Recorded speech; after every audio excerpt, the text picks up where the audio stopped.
दादू मामा की खबर ॾींदो। दादू शहर में सोलंगी ऐं चांडिया बिरादरी में जारी खूनी तकरार में 4 ॼणनि जे क़त्ल जे निवेरे लाइ सैयद मोहम्मद शाह कॉलोनी का प्रेस क्लब दादू ताईं अमन रैली करी वई, जंहिंजी अॻुवाणी हाजी सोहेल डावच, अशरफ अली शेख, मक़सूद अली मेमण, नईम डावच ऐं दादू जी सियासी समाजी वर्करनि कई।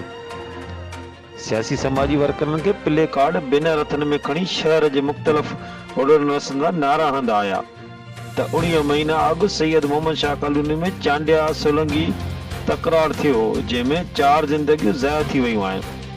असां सिंध हुकूमत ऐं चूंडियल नुमाइंदनि ऐं ॿियनि क़ौमुनि जे सरदारनि खे अर्ज़ु था करियूं त दादू शहर में ख़ौफ़ फिरास छायल आहे।